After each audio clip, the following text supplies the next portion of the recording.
মেরে বলছে আল্লাহুম্মা ইন্নী আসআলুকা আল হুদা ওয়াত তুকা ওয়াল আফাফা ওয়াল গিনা।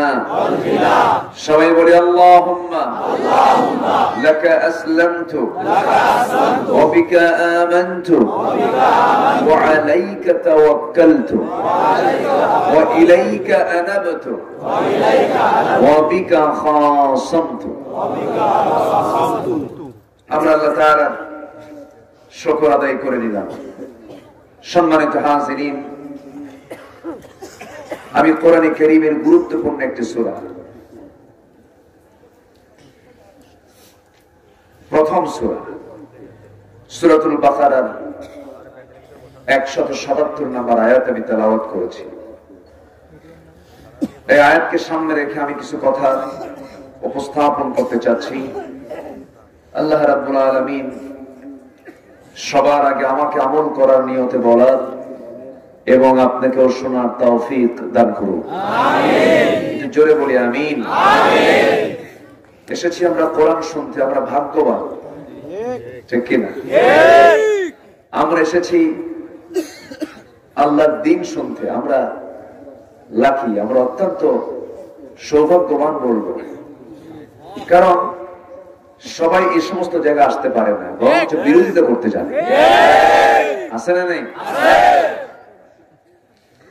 তাহলে কোরআন শোনার জন্য লোক আছে, বিরোধিতা করার জন্য লোক আছে। আল্লাহর জান্নাতও আছে, আল্লাহর জান্নাতও আছে, জাহান্নামও আছে। তাহলে পৃথিবীতে কয় শ্রেণীর মানুষ? বলেন কয় শ্রেণী? একটা জান্নাতি, আরেকটা জাহান্নামী। জান্নাতের লোক বেশি না জাহান্নামের লোক বেশি?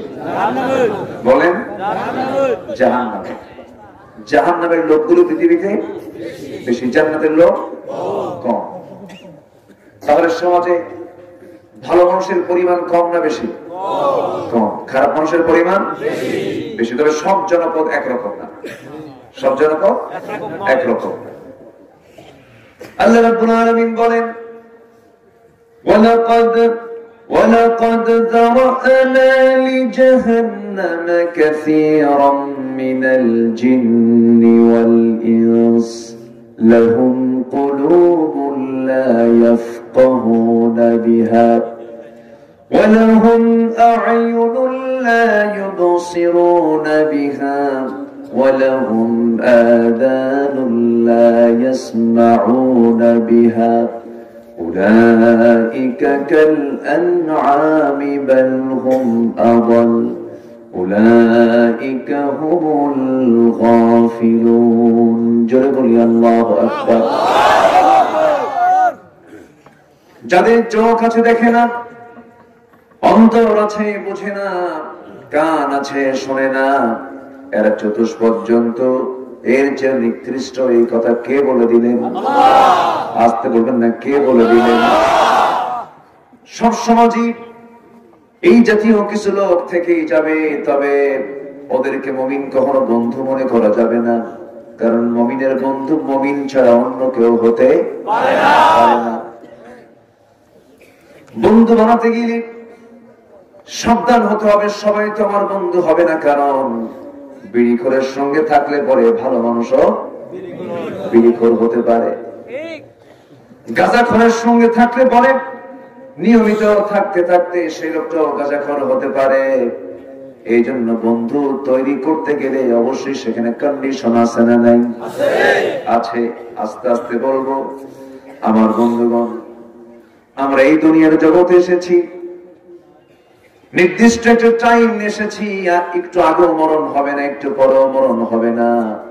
কিন্তু মরতে গেলে আল্লাহ পাক বলছেন তুমি মুসলমান হয়ে মরো। কার কথা? আসতে বলবেন না, কার কথা? আল্লাহ কি চান কোন বান্দা জাহান্নামে যাক? বান্দা জাহান্নামে যাবে বান্দার দোষে না আল্লাহর দোষে? কার দোষে? বান্দার দোষে। পরীক্ষায় ছাত্র ফেল করে, শিক্ষক ঠিকই শিক্ষা দেয়, ফেল করে শিক্ষকের দোষে না ছাত্রের দোষে? কোন শিক্ষক কামনা করেন না ছাত্র কৃতকার্য হয়ে যাক, আল্লাহ চান না কোন বান্দা জাহান্নামে চলে যাক। কিন্তু বান্দা জাহান্নামে যাবে বান্দার নিজের দোষে। কারণ আল্লাহ রাব্বুল আলামিন বান্দাকে সব কিছু স্বাধীন করে দিয়েছেন আর বলছেন ইন্নাস সামআ ওয়াল বাসারা ওয়াল ফুআদা কুল্লু উলাইকা কানা আনহু মাসউলা। শ্রবণ শক্তি, দৃষ্টি শক্তি, অন্তর শক্তি সব কিছু একদিন জিজ্ঞাসিত হবে কার কাছে? আসতে বলবেন না কার কাছে? এই চোখটা দিয়েছেন কে? এই চোখটা দিয়ে খারাপ কিছু না ভালো কিছু দেখবো আমরা, কিন্তু আজকে নজরটা ভালো নজর না খারাপ নজর বেশি? খারাপের দিকে নজর বেশি। চোখটা বানায় দিলেন আল্লাহ, কিন্তু চোখের মিস ইউজ করি আমরা। কানটা বানায় দিলেন আল্লাহ, কানের মিস ইউজ করি আমরা। জিহ্বা বানায় দিলেন আল্লাহ, সেই জিহ্বার মিস ইউজ করি আমরা। দুটো হাত বানায় দিলেন আল্লাহ, দুইটা হাতের মিস ইউজ করি আমরা। এই অঙ্গ প্রত্যঙ্গ গুলো আল্লাহ রাব্বুল আলামিন দিয়েছেন ভালো কাজে না খারাপ কাজে? কোন কাজে ব্যয় করতে হবে? ভালো কাজে ব্যয় করতে হবে। আল্লাহ রাব্বুল আলামিন বলছেন বান্দা শোনো, আমি আমার দিক থেকে কোনো কিছু পূর্ণ তোমার জন্য রেখে দেই নাই।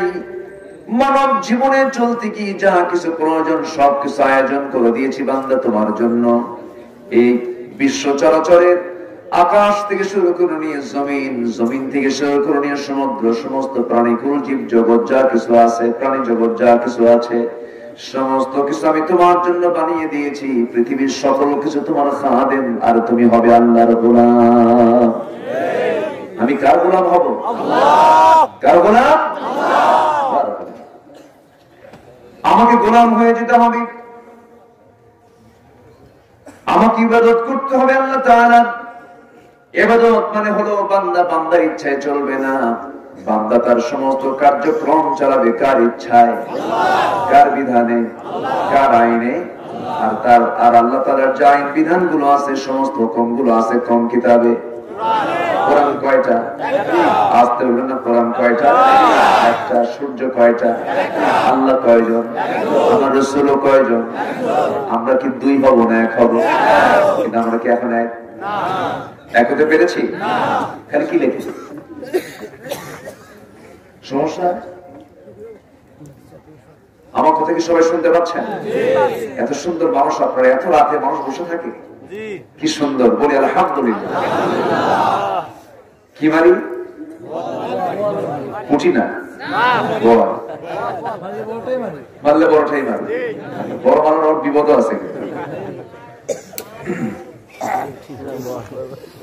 আমার বন্ধুগণ, এই দুনিয়াতে নির্দিষ্ট একটা টাইম এসেছি, যে কোনো মুহূর্তে চলে যাব। আমার আল্লাহ বান্দাকে বলছেন বান্দা জান্নাতে যাওয়ার তুমি উপযোগী হয়ে যাও।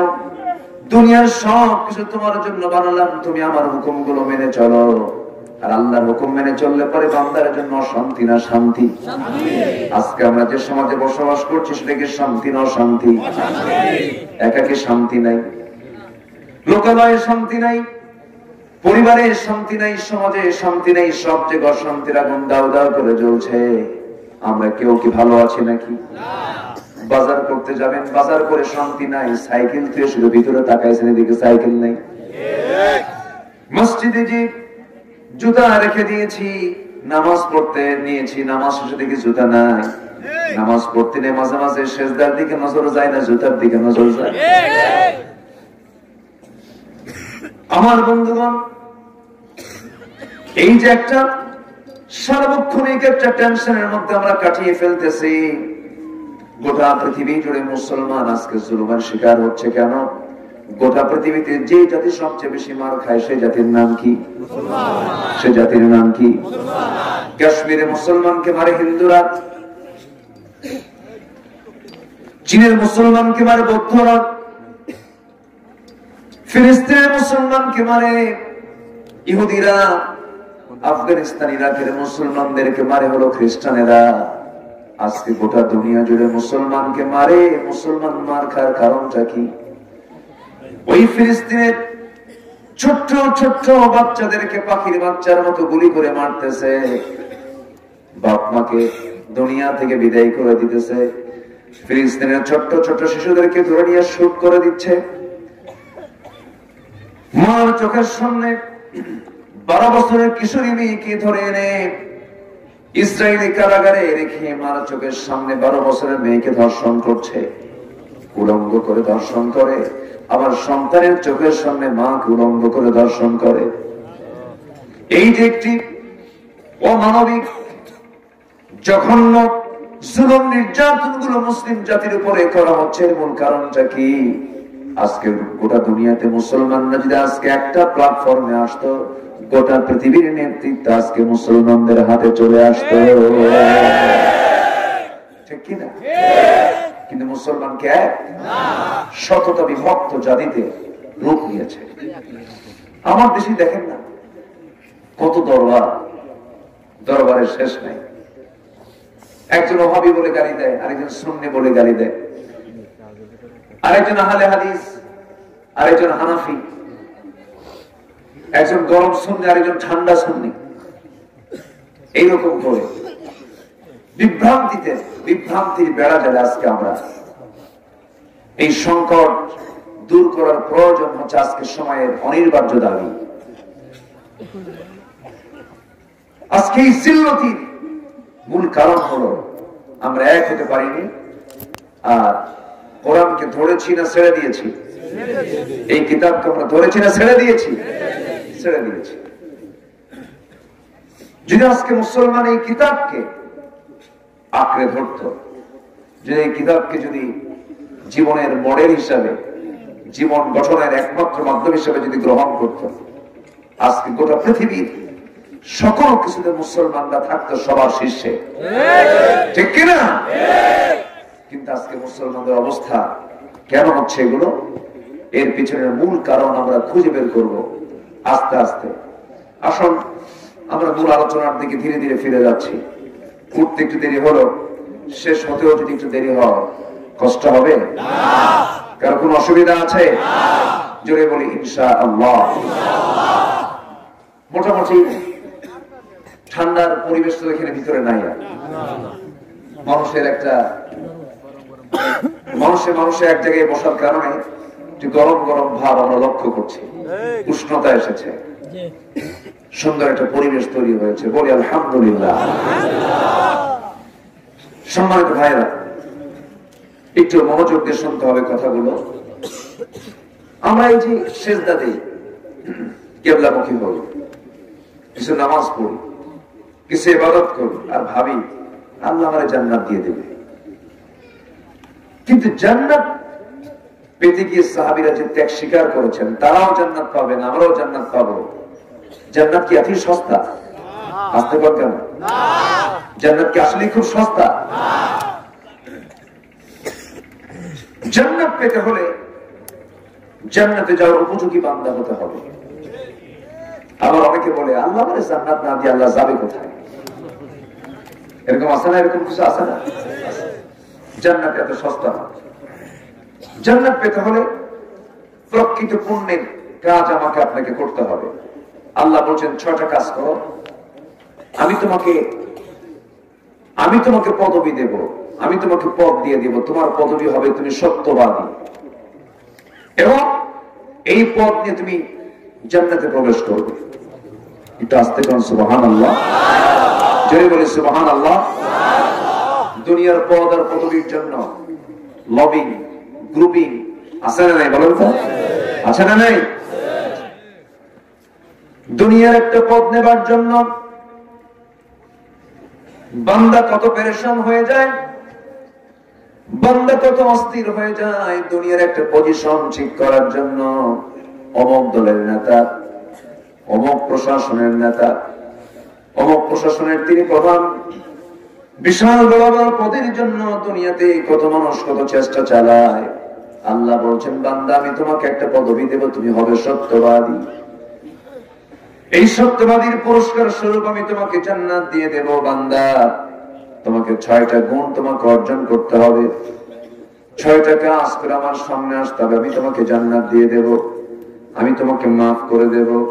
আল্লাহ সুন্দর করে বলছেন লাইসাল বিররা আন তুওয়াল্লু ফুজুহাকুম কিবালাল মাশরিকি ওয়াল মাগরিব ولكن البر من آمن بالله واليوم الآخر والملائكة والكتاب والنبيين جربوا الله أكبر ঠকঠক মেরে কয়েকটা সেজদা দিয়েছি আর ভাবলাম আমি জান্নাত পেয়ে যাব না জান্নাত পেতে হলে ওয়ালাকিন্নাল বিররা মান আমানা বিল্লাহ ঈমান আনতে হবে কার উপরে আস্তে বলবেন না কার উপরে আল্লাহকে আমরা বিশ্বাস করেছি দেখে না না দেখে জিকির করেন লা ইলাহা ইল্লাল্লাহ লা ইলাহা ইল্লাল্লাহ আরজুরে লা ইলাহা ইল্লাল্লাহ সুবহানাল্লাহ আলহামদুলিল্লাহ আরো জোরে লা ইলাহা ইল্লাল্লাহ লা ইলাহা ইল্লাল্লাহ আরো জোরে লা ইলাহা ইল্লাল্লাহ সুবহানাল্লাহ আলহামদুলিল্লাহ লা ইলাহা ইল্লাল্লাহ আরো জোরে লা ইলাহা ইল্লাল্লাহ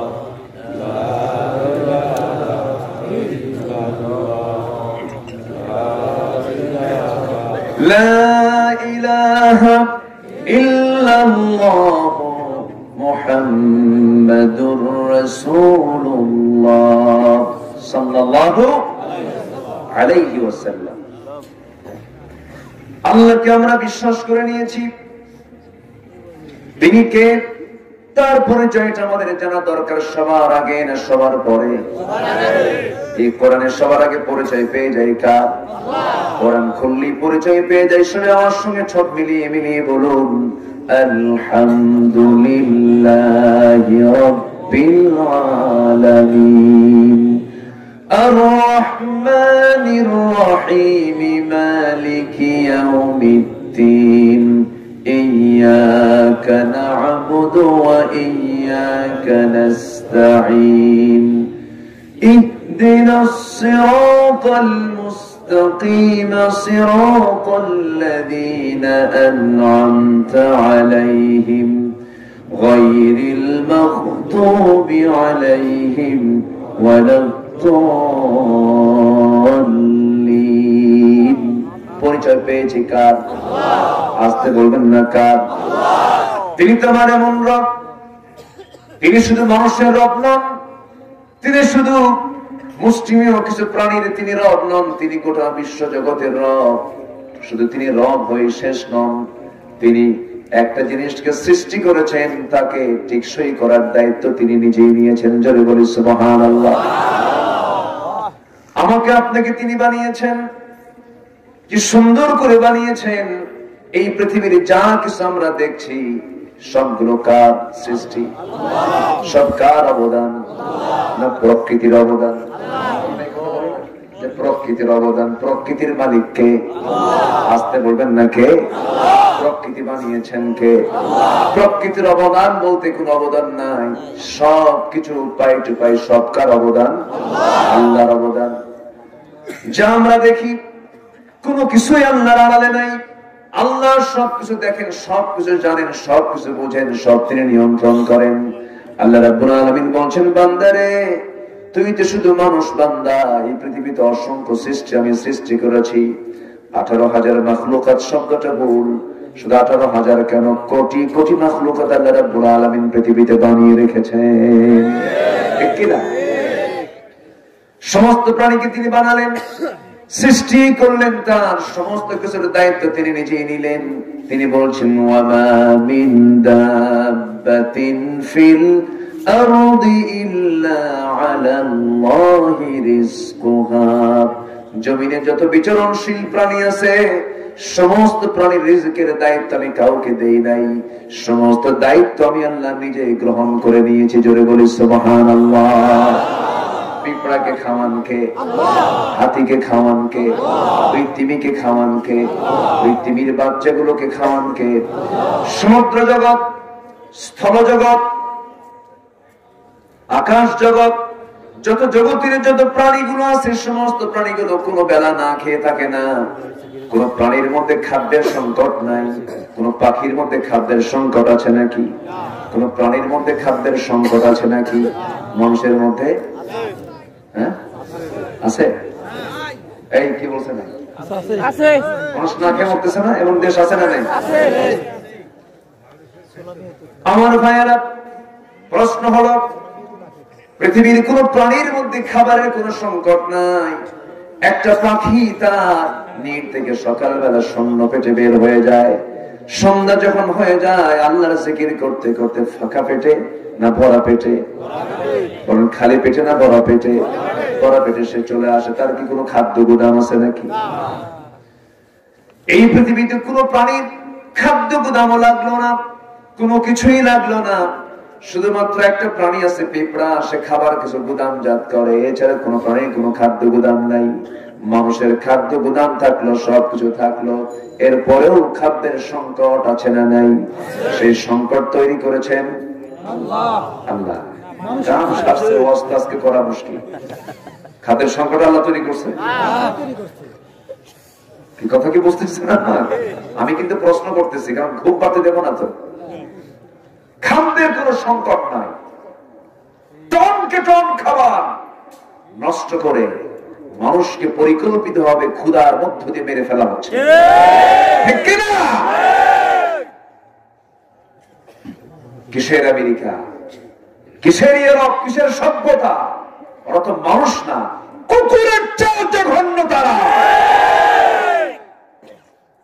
আজকে সেই বিকৃত যৌনাচারের জন্য আজকে যুব সমাজ শেষ হয়ে যাচ্ছে। যে আমেরিকা শিখায়, ইউরোপ শিখায়, ওরা কি শিখায়? ওদের মধ্যে কোনো মানবিকতা আছে নাকি? অনেকে বলে ইউরোপের মানুষ মিছা কথা কয় না, কুত্তা যে অকাম না করে সে অকামরা করে, ঠিক কিনা? মানুষ ছাড়া পৃথিবীর কোন প্রাণীর মধ্যে কোন বিকৃত যৌনাচার নাই। আমেরিকার পার্লামেন্টে সমকামিতার আইন পাস হয়।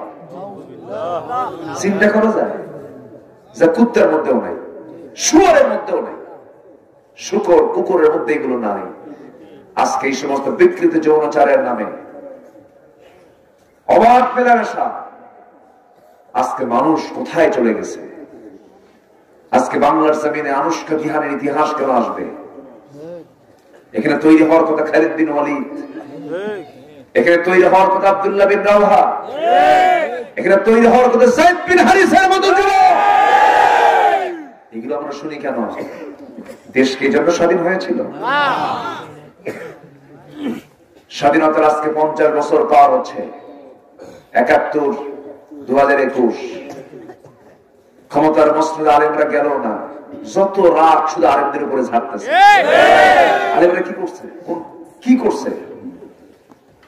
ক্ষমতার চেয়ারে বসলে না হয় কিছু দোষ দেওয়া যেত। ক্ষমতার চেয়ারে বসলে আমার দেশে চুরি বাটপারি আছে না? নেই? চুরি নাই মনে আছে? চুরি আছে।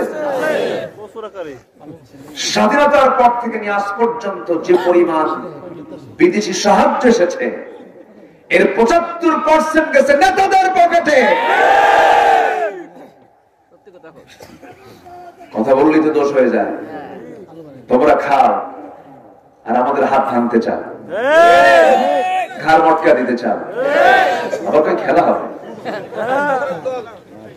আশ্চর্য কথা না? এগুলো ভালো মানুষের মুখ থেকে এগুলো বের হবে না। শিক্ষিত মানুষ এগুলো বলতে পারে।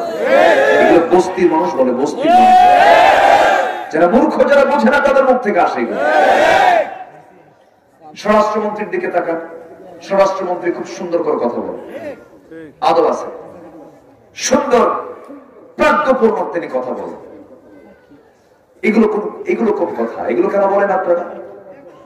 আলেমদের চেহারার দিকে তাকালে সগীরা গুনাহ মাফ হয়, বরকত হয়। গোটা পৃথিবীর শ্রেষ্ঠ মানুষ আমার আল্লাহর কাছে আলেমরা। কেউ না আছে। আলেমরা হচ্ছে আল্লাহর কাছে সবচেয়ে শ্রেষ্ঠ বান্দা। জোরে বলে সুবহানাল্লাহ।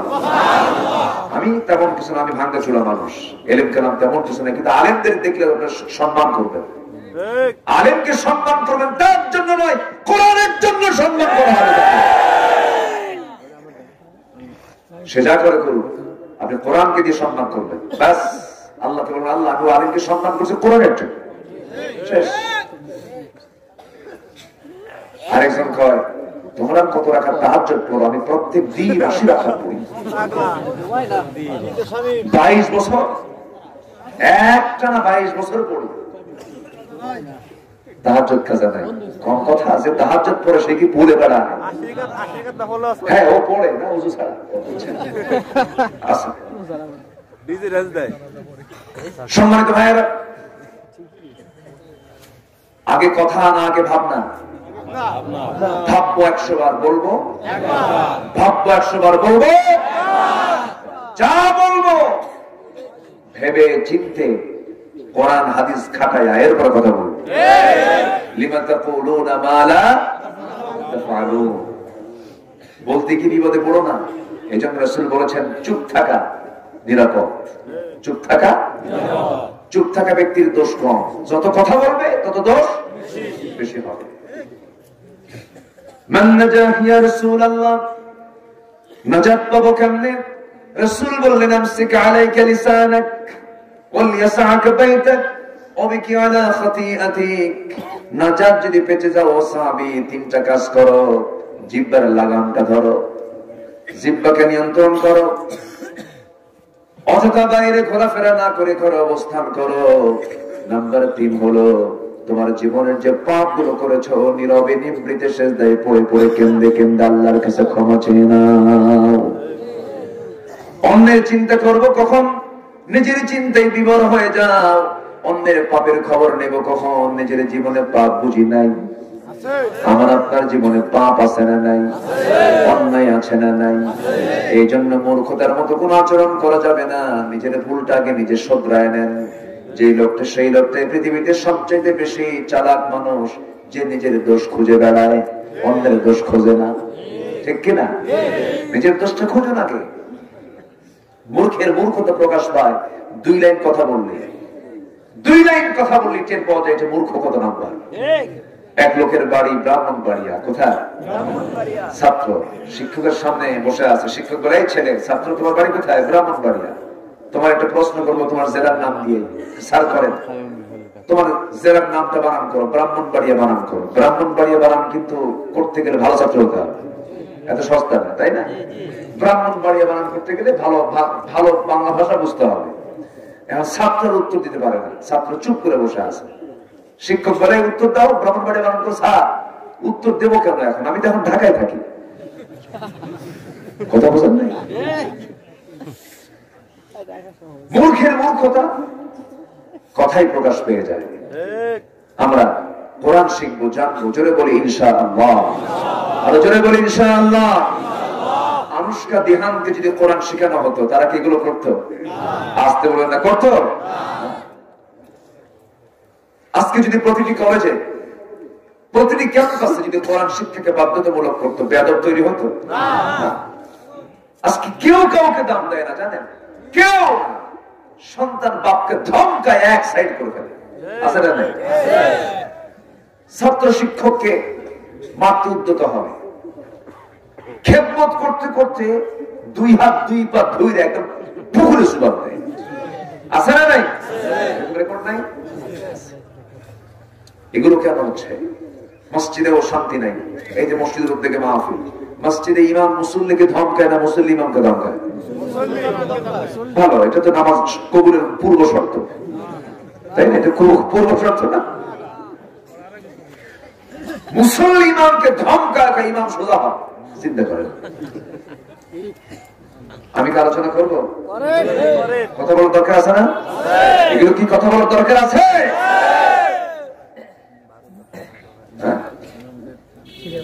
জি, সবার সামনে আমরা ইমামরাও ভালো না, হক কথা কই না। তো ভালো কইরা যদি বলা হতো, কোন বেয়াদব সামনে আসার সাহস পেত না।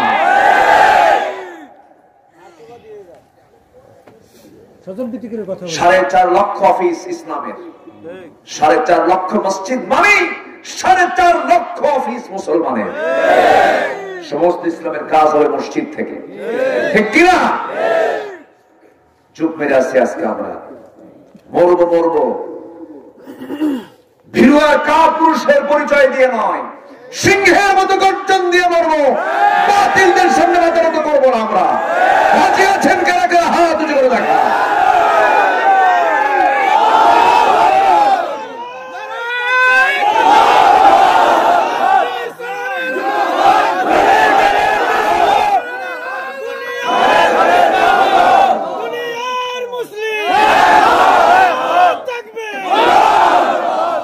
সবার হাতকে কবুল করুন, জোরে বলি আমিন, আরো জোরে আমিন। মুসলমান কথা বলবে কয় জবানে? আজকে মুসলমান কথা বলে কয় জবানে? এক জবান, মুখে অন্তরে আরেক। আমরা দুটোকে এক করে ফেলবো, জোরে বলি ইনশাআল্লাহ, জোরে বলি ইনশাআল্লাহ। ঈমান আনবো কার উপরে? কাজ করবো 6টা। কয়টা? এই আয়াতে কাজ কটার কথা বলা হয়েছে? 6টা। 1 নম্বর হলো ঈমান আনবো কার উপরে? আল্লাহর উপরে। আল্লাহই তো আমাকে দেখেন। সবচেয়ে কাছে কে? বউ কাছে না আল্লাহ? আল্লাহ কাছে। অনেকে চুপ করে আছে, বউ মনে কাছে চুপ করে আছে না, বই তো কাছে। বউ কাছে না আল্লাহ কাছে? এক চোখ থেকে আরেক চোখ যত দূরত্বে, তার চেয়েও কাছে আমার আল্লাহ। সুবহানাল্লাহ। সে আল্লাহকে ফাঁকি দিতে চাই আমরা? আল্লাহ কত কাছে। আল্লাহ রাব্বুল আলামিন বলেন, وَنَحْنُ أَقْرَبُ إِلَيْهِ مِنْ حَبْلِ الْوَرِيدِ। আমি তোমার স্কন্ধ শিরার চেয়েও নিকটে থেকে যাই। সব কিন্তু আমি দেখি, সব আমি শুনি, সব আমি বুঝি। وَيَعْلَمُ خَائِنَةَ الْأَعْيُنِ وَمَا تُخْفِي الصُّدُورُ। তোমার চক্ষু কি খেয়ানত করে, তোমার অন্তরে তুমি কি গোপন করে রেখেছো, কেউ না জানলেও আমি আল্লাহ জানি। মনের মালিক কে? আল্লাহ।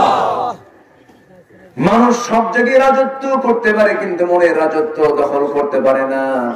এই মনের রাজত্ব কার? আল্লাহ।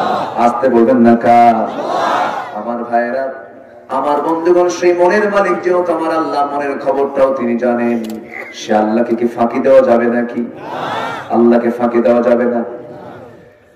এই চক্ষু কি খেয়ালত করলো? রঙিন চশমার ফাঁক দিয়ে আমি কোন দিকে কি দেখি? যুবক, একটু খেয়াল করতে হবে, এই চোখটা কে বানিয়ে দিয়েছেন? সুন্দরী নারীকে দেখার জন্য নাকি? বড় কোন নারীকে দেখার জন্য নাকি? এই চোখটা সুন্দর করে বানিয়ে দিলেন কে?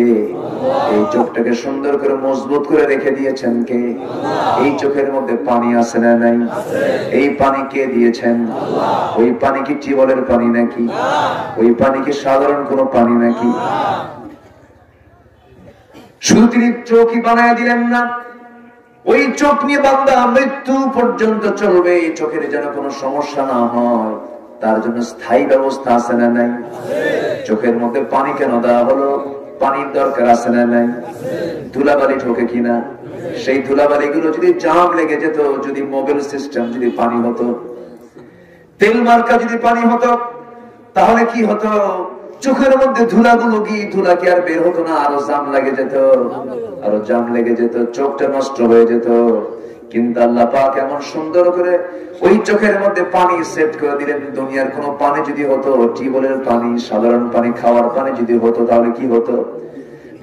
-ডিগ্রি তাপমাত্রা, যেখানে কোনো তাপমাত্রা নাই, সেই জায়গায় সেই মানুষ যখন বসবাস করতে যেত, সেই সময় চক্ষুটা ভিতরে যে পানিগুলো, সেই পানিগুলো হয়ে যেত বরফ।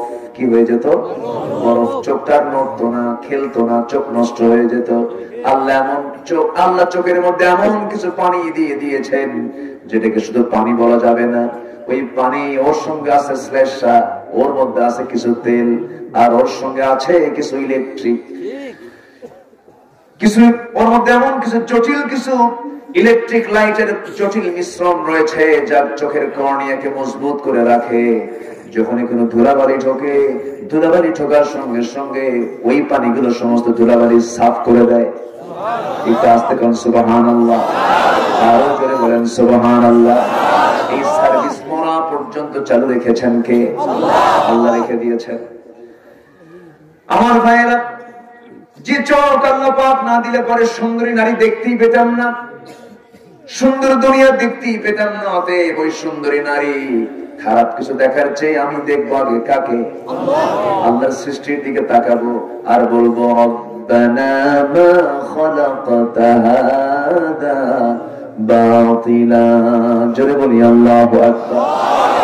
ইন্না ফি খালকিস সামাওয়াতি ওয়াল আরদি ওয়া ইখতিলাফিল লাইলি ওয়ান নাহার لآيات لأولي الألباب الذين يذكرون الله قياما وقعودا وعلى جنوبهم ويتفكرون في خلق السماوات والأرض ربنا ما خلقت هذا বাতিলা। জোরে বলি আল্লাহু আকবার। তুমি যা কিছু সৃষ্টি করেছো, কোনো কিছু অবান্তর বানাও নাই, সবকিছু কোনো না কোনো কাজের জন্য বানিয়ে দিয়েছো। এই যে আমরা এখানে বসে আছি, একটা মানুষের সঙ্গে আর একটা মানুষের চেহারার কোনো মিল আছে নাকি? চোখের মিল আছে নাকি? চামড়ার মিল আছে নাকি? নখের মিল আছে নাকি? এই নখটা বানাইছেন কে? আসতে বলবেন না কে? আল্লাহ বানিয়ে দিয়েছেন। আল্লাহ রাব্বুল আলামিন এত সূক্ষ্ম করে বানালেন, মাইক্রোস্কোপ যন্ত্রের ভিতরে এই আঙ্গুলটা যখন ঝুঁকিয়ে দেওয়া হয়, এর মধ্যে কিছু রেখা আছে না নাই? সূক্ষ্ম সূক্ষ্ম রেখা আছে। এই রেখার সঙ্গে কারো রেখার মিল পড়বে না কখনো। যারা বিদেশে যান, যারা প্রবাসে থাকেন, যারা বিভিন্ন দেশে সফর করেন, সবার আগে কি নেয়? এই ফিঙ্গারপ্রিন্টটা নিয়ে নেয়। যদি ফিঙ্গারপ্রিন্ট যদি সবার একরকম হতো, সব সলিমুদ্দি, ঠিক কিনা? কোন ইমিগ্রেশন হতো না, কোন চেক হতো না। 1 ইঞ্চি জায়গার মধ্যে মহান রব্বুল আলামিন কি করে সুন্দর করে প্রিন্ট করে দিলেন। আল্লাহ বলছেন আয়াহসাবুল ইনসানু আল্লান নাজমা'a 'idama বালা কাদিরিনা আলা আন নুসাওয়িয়া বানানা। জোরে বলি আল্লাহু আকবার। তুমি কেমন করে জানো না? তুমি কেমন করে জানো? মানুষ কি মনে করে আমি তার অস্থির সমূহ, তার হাড় সমূহ আবার জড়ো করতে পারবো না? আমি কি সেই মহান রব? আমি কি স্বতন্ত্র করে তোমাকে বানাইনি? তোমার নখের অগ্রভাগ 1 ইঞ্চি জায়গাটা আমি আল্লাহ স্বতন্ত্র করে বানিয়ে দিয়েছি। যদি বলেন সুবহানাল্লাহ। পালাবো কোথায়? নখ দিয়ে ধরা পড়ে যাবে। দুনিয়ার ইমিগ্রেশনে যদি নখ দিয়ে ধরা পড়ে, আল্লাহর ইমিগ্রেশন আছে না নাই? ওঠে কে? ওই যে ওঠে, কি সমস্যা? উঠে কেন? বসে কষ্ট পাচ্ছেন নাকি? একটা লোক নড়ে না, 2-1 লোক উঠলে তো খারাপ লাগার কথা। উঠবেন না। খুব যদি দরকার হয়, খুব প্রয়োজন, হচ্ছেই না, সেটা ভিন্ন কথা। একটু নখটা উঁচু করবেন, বা সিগন্যাল দিয়ে আপনি চলে যাবেন, চট করে চলে যাবেন। এটা নিম্ন চাপ, আবার কিছু কিছু লোক আছে ঊর্ধ্ব চাপ, বিড়ি খাওয়া চাপ। এটা কিন্তু মারাত্মক চাপ, বুঝলেন? এরা মাঝে মাঝে হেরে যায় দরবার থেকে। কে থাকো একটু আসি, মাথা কাজ করে না, টান মেরে আসি। আছে না নাই? 80 বছর বয়স, তাও টান ছাড়ে না। টান যখন মারে তখন 16 বছর। আছে না? বলেন তো, খুব টানে চাষা। আছে না? টান মারে আর সামনের জমি দেখে, টান মারে আর জমি দেখে। আবার মাঝে মাঝে আকাশের দিকে তাকায়, সিদ্ধাতুল মুনতাহায় চলে যায়। এরকম কিছু আছে না নাই? এগুলো করা যাবে না। এরপরে পান খায় কিছু লোক, পান খান, সমস্যা। পান খান, বুড়া মানুষ পান না খেলে তো মানায় না, তাই না? বুড়া হয়েছে, পান যদি না খেলে কি বুড়া হইলাম, এরকম কিছু লোক আছে না নাই? কিন্তু কোন পয়গম্বর বুড়া হয়ে কি পান খেয়েছে? কোন পয়গম্বর এরকম জীবনে নাই যে তারা পান খেয়েছে। খান, তবু খান, সমস্যা নেই। এই দেশে পান আছে, সবুজের দেশ, পান সবুজ, দেখতে কত সুন্দর, এবং রসটা খুব ভালো লাগে। ভালো, পান খান, সুপারি খান, খান, সমস্যা নেই। কিন্তু ওর সঙ্গে আবার হাকিমপুরী রহমতুল্লাহ আলাইহি কেন?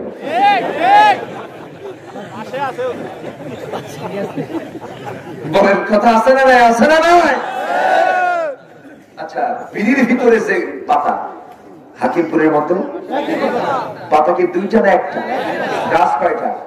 ফুল, হ্যাঁ, কিন্তু সিস্টেম দুই রকম। তাহলে কি হলো?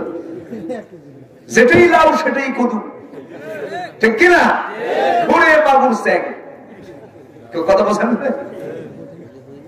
এই তো আমরা সকল প্রকার নেশা থেকে বর্জন করবো, জোরে বলি ইনশাআল্লাহ। গতকালকে চিটাগাং মাহফিল ছিল আমার। চট্টগ্রামের অনেক হুজুররাও বিড়ি খায়, মানে চট্টগ্রামের বিড়ি খাওয়ার মাসলা একটু ভিন্ন, মানে 4 অঞ্চলে 4 ফতুয়া বিড়ি। মানে ঢাকাতে বিড়ি খাওয়া মাকরুহ, সিলেটে মুবাহ, খেলেও হয় না খেলেও হয়। উত্তরবঙ্গ, রংপুর, দিনাজপুর ওইদিকে হলো ওয়াজিব, আর চট্টগ্রামে খাওয়া হলো ফরজ। এই হচ্ছে অবস্থা। এই সমস্ত নেশা আমরা ছেড়ে দেবো, জোরে বলি ইনশাআল্লাহ। কয়টা কাজ বলছি আমি বলুন তো? চলতেছে কয় নাম্বার? কার প্রতি ঈমান আনলো? কার প্রতি? কেন? আমাকে বানিয়েছেন কে? আমাকে চালান কে? আমাকে খাওয়ান কে? আমি খাই, আমাকে খাওয়ান, আমাকেই খাওয়ান কে? খাদ্য 2 প্রকার, একটা নাক দিয়ে ঢোকে, একটা মুখ দিয়ে ঢোকে। নাকের খাবার আগে না মুখের খাবার আগে? বলেন বলেন বলেন বলেন। নাকের টাকে দরকার না মুখের টাকে দরকার? মুখেরটা 3 দিন নাই, বাঁচবো না? নাকেরটা বলেন 3 মিনিট নাই, 2 মিনিট নাই, শেষ। তাহলে আল্লাহ যে খাওয়া, সন্দেহ আছে? সন্দেহ আছে? যদি এরকম হতো যে এটাও তোমার নিজেই খেতে হবে, তাহলে তো সারাক্ষণ 1-2 পাইপ ঢুকে দেওয়া লাগতো, কাজ করতেন তখন। কাজ তো হতো কচু, ঠিক কিনা? সর্বদা আল্লাহ রাব্বুল আলামিন খাবার রেখে দিয়েছেন। এই অক্সিজেন দেহের মধ্যে ঢুকি রক্ত সঞ্চালন করে, হার্ট, লাংস সবকিছু চালায় নেয়। আল্লাহ রাব্বুল আলামিন সেই নাকের খাদ্যটা টাকা দিয়েছেন, টাকা দিয়ে দিয়েছেন না ফ্রি করে দিয়েছেন? ফ্রি করে দিয়েছেন। আকাশের সূর্যটা ফ্রি করে দিয়েছেন। যদি কোনো মানুষের করোনা হয়ে যায়, এই যে একটা ভাইরাস, এই ভাইরাস কে দিয়েছেন বলেন? এই ভাইরাসের ওষুধও কে রেখেছেন বলেন? ওষুধ আছে না নাই? এই ভাইরাস থেকে বাঁচার সবচেয়ে বড় ঔষধ হলো আকাশের সূর্য। এটা আসতে কোন সুবহানাল্লাহ। যারা ডাক্তার আছেন তারা বুঝবেন এখন। এই সূর্য হলো সবচেয়ে বড় ওষুধ। এই করোনায় আক্রান্ত শহরের মানুষ বেশি না গ্রামের মানুষ বেশি বলেন? শহরে সূর্যের আলো পায় নাকি? পায় না। অফিসে থাকে, এসিতে থাকে, সবসময় বিজি আর বিজি, মহা বিজি। আল্লাহকে ঠিক আছে, এত যখন বিজি হয়েছে একটু ঢুকাই দিলাম, একটু ঠান্ডা হয়, বড় থাক, ঠিক কিনা? কিন্তু গ্রামের মানুষ তো সারাক্ষণ সূর্যের তাপে থাকে। এই তাপের থাকার কারণে করোনা তাকে অ্যাটাক করতে পারে না, কারণ এই সূর্যে ভিটামিন ডিটা আছে। ভিটামিন ডি যে শরীরে বেশি থাকে সেই শরীরে করোনা স্থান নিতে পারে না। তিনি সে ধাক্কা খায় চলে আসে। সলিমুদ্দির সাথে আর করোনা পারে না, পারে দৌড়। কথা বোঝেন না? এই রোগ প্রতিরোধ ক্ষমতা গ্রামের মানুষের ভিতরে বেশি কে দিয়েছেন? আল্লাহ দিয়েছেন। সম্প্রতি গবেষণায় আসছে ভ্যাকসিন নাকি বের হয়েছে, ভ্যাকসিন দেবে। ভ্যাকসিন দেওয়ার শর্ত হলো ভ্যাকসিন কার্যকর হতে হলে যেদিন ভ্যাকসিন সে শরীরে দেবে তার 1 মাস আগের থেকে মদ খাওয়া যাবে না, আর ভ্যাকসিন দেওয়ার পরে 2 মাস মদ খাওয়া যাবে না, আর আল্লাহকে সারা জীবনই খাওয়া যাবে না। এই কথা কি বোঝা গেল? তাহলে এখন বুঝে নেন, আল্লাহ কত আগে জানিয়ে দিলেন মদটা সম্পূর্ণ হারাম। এরা কয় মাসের জন্য হারাম? 3 মাসের জন্য হারাম করে দিচ্ছে, কিন্তু আল্লাহ বলছেন না আজীবনের জন্য হারাম। আমি আল্লাহ করে দিয়েছি, কারণ হারাম যদি মানো কোনো আরাম তুমি কখনো পাবে না, শান্তি পাবে না, মজা পাবে না। একটু কান লাগান, কথায় তো কথা চলে আসে, কোন দিকে কোন ডালে পালে চলে যায়, আবার মূলের দিকে চলে আসি। আমরা ঈমান টানবো আল্লাহর উপরে। আমাকে নাক দিয়েছেন কে? এই নাকটা এই জায়গায় দিয়েছেন। নাকে অক্সিজেন যায়, মুখে খাবার যায়, দুটা কাছাকাছি হলে খারাপ হয় না ভালো হয়? ভালোটাই আল্লাহ রাব্বুল আলামিন করেছেন। যদি তা না করে এই নাকটা গোশতের টুকরা যদি না হতো, একটু সুন্দরী কোন মানুষের নারীর দিকে আপনি একটু খেয়াল করেন, নিজের স্ত্রীর দিকে একটু তাকান, সুন্দরী স্ত্রী বিয়ে করেছেন, এই সুন্দর নাক, লম্বা নাকটা যদি আপনার স্ত্রীর যদি নাকের জায়গায় না থাকতো, চেহারা কেমন দেখা যেত? সব সৌন্দর্য এখানে শেষ হয়ে যেত। নাক কাটা মানে সব কাটা। এই নাকটা যদি এই জায়গায় না দিয়ে যদি দেওয়া হতো, মুখটা এই জায়গায় আছে থাক, আল্লাহ যদি দেখতেন বান্দা তোর এই নাকটা দিলাম বগলের তলে। কিসের তলে? এই বগলের তলে যদি দেওয়া হতো, গরমের দিন না হয় আমরা খালি গায়ে খাই সমস্যা নাই, শীতকালে কি করবেন? কাপড় চোপড় খুলে আগে খাবার গুলো মুখে না নাকে? নাক এক জায়গায়, মুখ এক জায়গায়, নাকের কাছে বলা হতো নাক খাবো কি খাবো না, কথা বোঝেন না? কত অসুবিধা। এরপরে আবার মুখে নেওয়া, আবার নাকে নেওয়া, আবার মুখে নেওয়া, কত অসুবিধা। বান্দা যখন খাবারটা নিয়ে নেয়, নাকের কাজ দুইটা, একটা সিগন্যাল হলো অক্সিজেন নিয়ে নিল, আরেকটা সিগন্যাল হচ্ছে এটা খাওয়া যাবে, এটা খাওয়া যাবে না, এটা বাসি, এটা টাক, এটা সুগন্ধি, এটা দুর্গন্ধ। হাজারো গন্ধ আল্লাহ রাব্বুল আলামিনের ভিতরে দিয়েছেন। আতর, সেদিন আমি আমার প্রিয় জিনিস হচ্ছে আতর, আমি আতর সংগ্রহ করি। আতরটা খুব ভালো জিনিস, আলহামদুলিল্লাহ। রাসূলের কাছে তিনটা জিনিস প্রিয়। কয়টা জিনিস প্রিয়? তিনটা জিনিস। রাসূল কোনো কিছু হাদিয়া দিলে যেটা বেশি আসতো বলতেন যেটা আমার আছে, কিন্তু আতর যখন কেউ দিত রাসূল কাউকে মানা করতেন, দে, আল্লাহু আকবার বলেন। আতরটা তিনি আতর নিতেন, দিতেন, নিতেন, দিতেন। আমার ভাইয়েরা, আমার সংগ্রহে প্রায় শতাধিক আতরের সুগন্ধি আছে। যখন মক্কা যাই, মদিনায় যাই, মার্কেটিং এ, শপিং এ যখন যাই, দোকানের সামনে গুলো দিয়ে যখন যাই, মক্কা মদিনা যারা গেছেন, হজে যারা গেছেন, সেখানে আতরের দোকান কম না বেশি? বেশি। সেখানে জায়গায় আতরের দোকান গুলো বেশি বেশি, কোটি কোটি টাকা আতরের দোকান। সামান্য 1 আউন্স আতরের দাম 1 লাখ টাকা, 2 লাখ টাকাও আছে। এত দামি দামি আতর আবার কিন্তু আমার দেশেই হয়। সুবহানাল্লাহ বলবেন? আমার দেশে কি নাই? আমার দেশে সবকিছুর খনি আছে, আতরের খনি আছে। জোরে বলে সুবহানাল্লাহ। উদুল আসওয়াদ, কালো যে উটটা, সবচেয়ে দামি আতর গোটা পৃথিবীর ভিতরে, গোটা ওয়ার্ল্ডের যে সবচেয়ে দামি আতর, সে আতর তৈরি হয় আমার দেশে। গাছ থেকে, আদর গাছ। সিলেটে যাবেন, মৌলভীবাজার যাবেন, ওই জায়গায় আমি যাই, মাহফিলে যাই, ছোট্ট একটা শিশি আমাকে দিয়ে বললো, হুজুর এই আতরটার দাম হলো দুবাই মার্কেটে, এটার দাম হচ্ছে ৭৫,০০০ টাকা। চিন্তা করা যায়? এই আতর গুলো কাবার দরজার, ওই কাবার দরজায় এটা লাগানো হয়, দিয়ে দেয়, একদম সব ঢেলে ঢেলে দেয়। আল্লাহু আকবার বলে। এই উটটা বেশি চলে। সম্মানিত ভাইয়েরা, এই যে এতগুলো গন্ধ, সুগন্ধ, এত গোলাপ, তারপরে হাসনা হেনা, কি আছে, জুই, চামেলি, বেলি, বকুল, কত ফুল আছে। এই এতগুলো যে ফুল, এতগুলো ডিফারেন্স, সব চেক করে কি? আস্তে করে সব চেক করে কি? মেশিনটা কে দিয়েছেন? কে দিয়েছেন? একটা বারো তো চিন্তা করি না, ঈমান আনলাম কার উপরে? আল্লাহ। এই যে নাক, এই যে মুখ, 7 দিন শুধু নাকের গন্ধ নাই, খায়া কিছু হবে? সব কসু, সব কি কসু হয়ে যাবে, কোন স্বাদ পাবো না। এই নাক, এই মুখ, এই চোখ, এই কান, আমার কাছে মনে হয় পদ্মা, মেঘনা, যমুনা যত বড়, তার চেয়ে বড় হলো চোখ, কান, নাক, মুখ। জোরে কোন সুবহানাল্লাহ। ওই পদ্মা নদীর উপর দিয়ে সেতুটা পার হতে হয়, পদ্মা নদী যত বড়, তার চেয়ে বড় হলো আমার চোখ। মেঘনা নদী যত বড়, তার চেয়ে বড় হলো আমার কান। যমুনা নদী, মেঘনা নদী, পদ্মা নদী যত বড়, তার চেয়ে আমার বড় হলো আমার নাক, কান, মুখ। আল্লাহ এত বিশাল কিছু বানিয়ে দিয়েছেন। বান্দা, আমারে তুই বিশ্বাস না করে কারে কি তুই বিশ্বাস করবি? আমি তোকে বানিয়েছি বান্দা, এই নাকটা জমিনে সপায়া দিবি, এই মস্তকটা আল্লাহর সামনে, আমার সামনে সপিয়ে দিয়ে ঘোষণা করবি, তুমি বলবি আমি তোকে ভালোবাসবো, তুই সেজদা দিবি।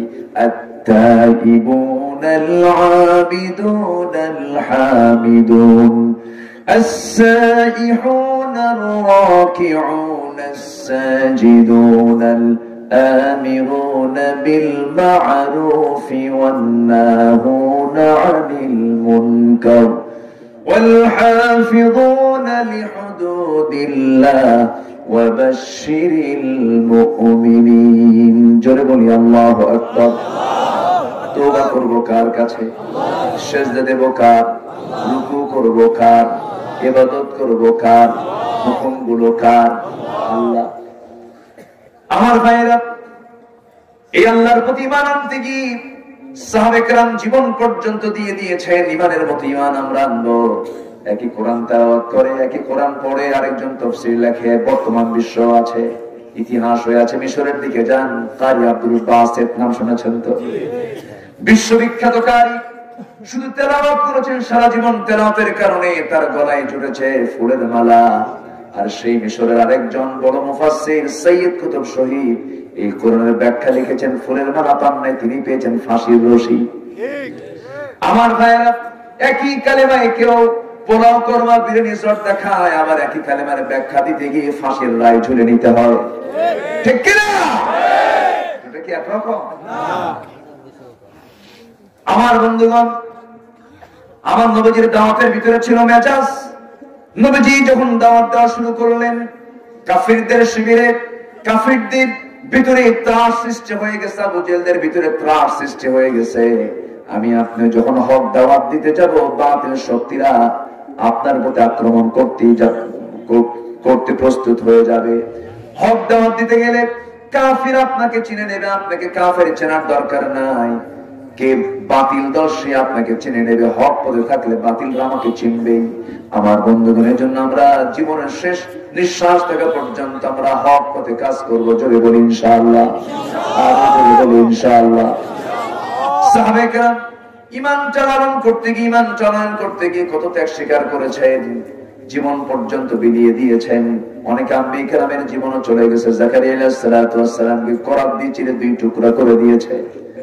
ইয়াহইয়া আলাইহিস সালাতু ওয়াস সালামকে জবাহ করে নবীর মাথা রানীর সামনে উপহার দিয়ে দিয়েছে। এরকম ইতিহাস আছে না নাই বলেন? আছে। আমার বন্ধুগণ, একমাত্র কারণ হলো ওয়ামা নাকামু মিনহুম ইল্লা আইয়ুমিনু বিল্লাহিল আজিজিল হামিদ। জোরে বলি আল্লাহু আকবার। আমার নবীজি যখন ঈমানের দাওয়াত যখন দিতে গেলেন, মক্কার ভিতরে ত্রাস সৃষ্টি হয়ে গেল। আবু জেহেলরা খেপে গেল, রেগে গেল, যাকে পাই তাকে মারে। আমার নবীজির একদিন শখ হলো কাবার ভিতরে তিনি একটু ঢুকবেন। নবীজি যতদিন মক্কায় ছিলেন, কাবার ভিতরে মূর্তি ছিল কি ছিল না? আসতে বলেন না, ছিল কি ছিল না? মক্কা বিজয় যখন হয়ে গেছে, ফতে মক্কার দিন, আমার নবীজি সবার আগে ঢুকে তিনি কাবার ভিতরে ওগুলো রাখছেন নাকি? আসতে বলেন না, রাখছেন নাকি? রাখেন নাই। কিন্তু তিনি সেই সময় শোনাতে পারেন নাই। তিনি একদিন মনে মনে চিন্তা করলেন, ভিতরে ঢুকবো, কাবার দরজায় তালা মারা। কি মারা? তালা মারা। নবীজি ভিতরে ঢুকতে পারলেন না। ভিতরে ঢুকতে না পেরে তার ভিতরে একটা অনুপ্রেরণা জাগলো, না ভিতরে ঢুকতে হবে আমাকে। তার ভিতরে একটা কিরোসিনি জাগলো, না আজকে ভিতরে ঢুকবো, আমি সিজদা দেব আল্লাহ তাআলাকে। কিন্তু তারা তোমারা চাবি কার কাছে? চাবিওয়ালার কাছে গিয়ে বললেন, ও ওসমান বিন তালহা, আমি তোমার সামনে আসলাম একটা আরজি নিয়ে, তুমি আমাকে সে আরজিটা পূরণ করে দেবে কি? বড় মুহাম্মদ বিন আব্দুল্লাহ, তুমি কি কাবার চাবিটা দেবে নাকি? আমি একটু ভিতরে ঢুকবো, একটু আল্লাহকে সিজদা দেব তৃপ্তি ভরে। ওসমান বিন তালহা এই কথা শোনা মাত্র কুফরি হালতে রাসূলকে একটা ধাক্কা মেরে দিল। আমার নবীজি মুখ থুবড়ে জমিনে পড়ে গেলেন। আমার নবীজি তৎক্ষণাৎ আস্তে করে তিনি দাঁড়িয়ে বলছেন, ওসমান, আজকে তোমার ক্ষমতার জোরে আমাকে ধাক্কা মেরে ফেলে দিলা। আমাকে তুমি আজকে জমিনে ধুলাই মলিন করে দিলে। তুমি কি জানো, ওই যে কাবার চাবিটা তুমি আজকে আমাকে দিচ্ছ না, ওই চাবি একদিন আল্লাহ পাক আমার হাতে তুলে দিবেন। সত্যের বিজয় আছে না নাই? হকের বিজয় আছে না নাই? গাড়ির চাকা এক রকম থাকে, আসতে বলে এক রকম থাকে। এক পৌষে এক মাঘে শীত যায় না, মাঘ ঘুরে আবার মাঘ আসে, মাঘের মাসে মাঝে আরো মাস চলে যায়, 11টি মাস। আমার ভাইয়েরা, কখনো অহংকার করা যাবে না। মানুষকে ধ্বংস টেনে আনে তিনটা কাজে। কয়টা কাজে বলেন? অহংকার করলে, হিংসা করলে, আর অহংকার করলে, হিংসা করলে, আর লোভ করলে। এই তিনটা কাজ যদি কোনো বান্দার মধ্যে থেকে যায়, তার ধ্বংস সুনিশ্চিত। এই জন্য ক্ষমতার অহংকার দেখানো যাবে না। মুহূর্তেই জিরোকে হিরো বানায় দেন কে? ফেরাউন ছিল হিরো, জিরো করেছেন কে? আবু জেহেল ছিল হিরো, জিরো করেছেন কে? আল্লাহ করে দিয়েছেন। একটু কান লাগান, শেষ করে দিয়ে আসেন, দোয়া করি। চালাবো চালাবো চালাবো। খুবই সুন্দর, আপনারা বলি আলহামদুলিল্লাহ।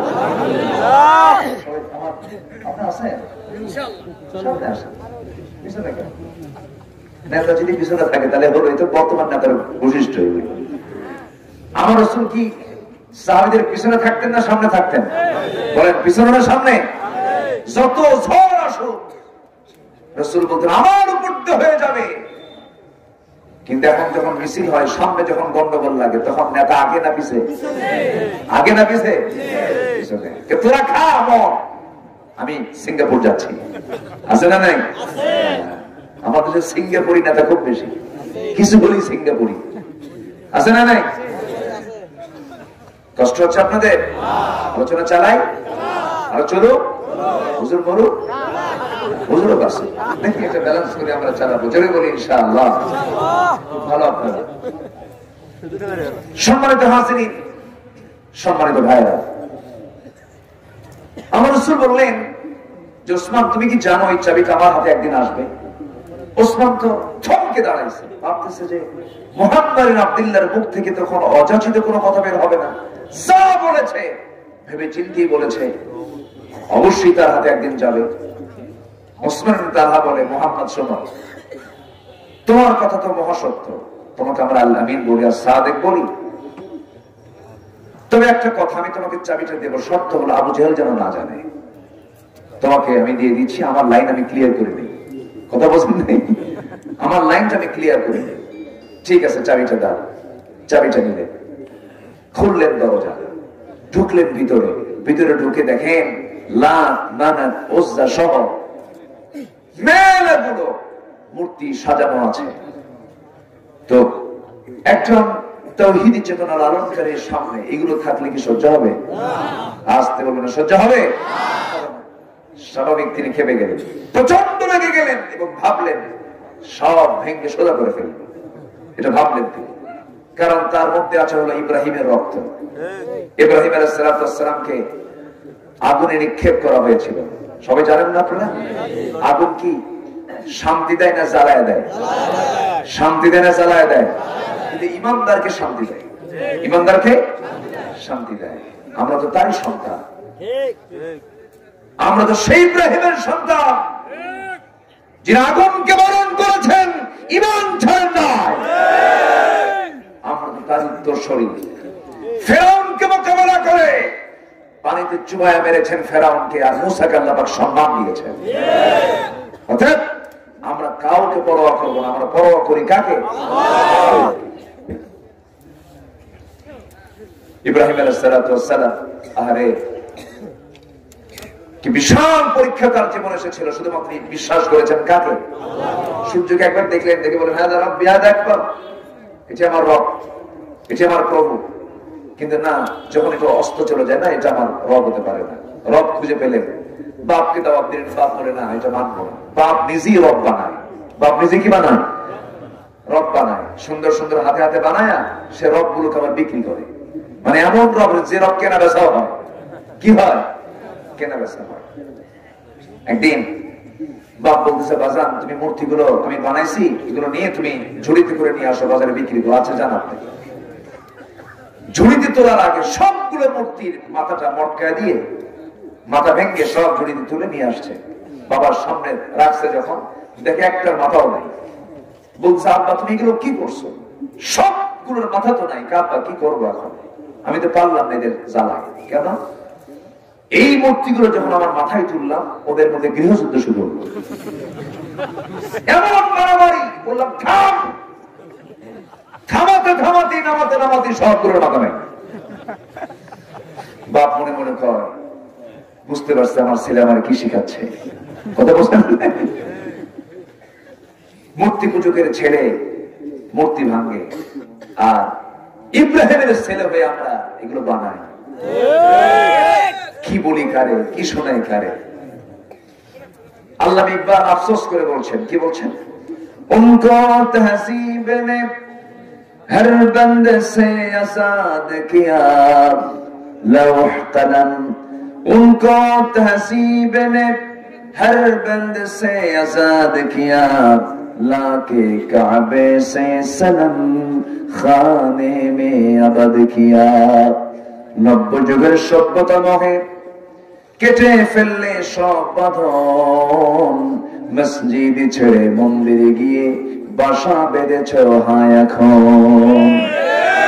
দুর্গা পূজায়, কালী পূজায়, আর কি পূজা হয়, সরস্বতী পূজায়, যত লক্ষ্মী পূজা, সমস্ত পূজার পার্বণে যত প্রসাদ গুলো আসে, সেই প্রসাদ গুলো খাওয়ার জন্য হিন্দু আছে, মুসলমান বুঝি নাই।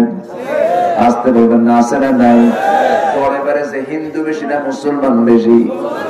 মাশাআল্লাহ। আমরা কোথায় আছি আজকে? চালচলনে হিন্দুয়ানি, পোশাক আশাকে খ্রিস্টানি, দাবি করছি মুসলমান। না না, মুসলমান হওয়ার জন্য সম্পূর্ণ শিরক মুক্ত হয়ে বিশ্বাস করতে হবে কাকে? আল্লাহকে বিশ্বাস করতে হবে। আমার ভাইয়েরা, আমার নবীজি মনে আছে কিনা? মনে আছে আপনাদের? ওই ঘরের মধ্যে ঢুকলেন, সবগুলোকে দেখি তার মেজাজটা খারাপ হয়ে গেল। তিনি ভাবলেন সব ভেঙে চুরমার করে দেব, কিন্তু পারলেন না। জিবরিল আমিন এসে বলছেন, ইয়া রাসূলুল্লাহ, এই সময়টা এখন আসে নাই,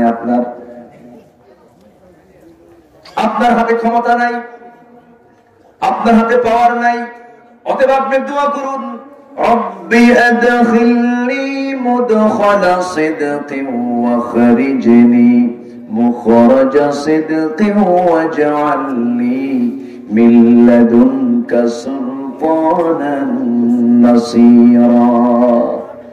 আমার নবীজি পরাক্রান্ত হৃদয় নিয়ে ঘর থেকে বের হয়ে আসলেন। মক্কায় টিকতে পারলেন না। আমার নবীজি কারো বাড়িতে আগুন ধরায় দিয়েছিলেন নাকি? কাউকে থাপ্পড় মেরেছিলেন নাকি? কি করি এখন? দোয়াটা করে দিলে ভালো হয় না? এই যে যাচ্ছে, নড়াচড়া করতেছে, রাত হয়েছে, একটু করবেই না?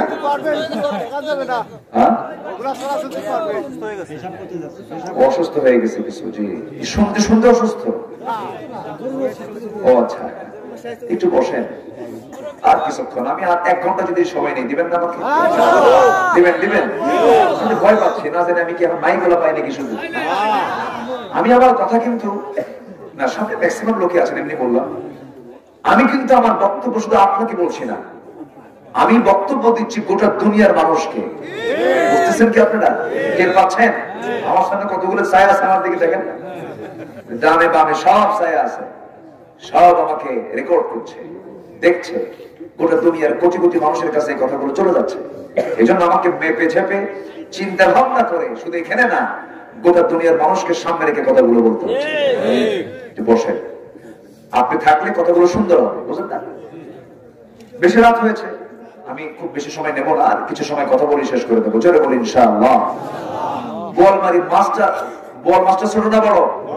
আমাদের মনটাও ছোট, হদার কেন বড়? হদার বুঝলাম কেন? থাকেন একটু। 6টা কাজ। কয়টা কাজ চলছে? কয় নাম্বার? 1 নাম্বার। 2 নম্বরের দিকে আমরা যাব। আমি অন্তত এক কথায় শেষ করে দেবো 6টা কাজ। শেষের দিকে এসে যদি সুযোগ পাই আমি শেষ করে দেবো ইনশাআল্লাহ।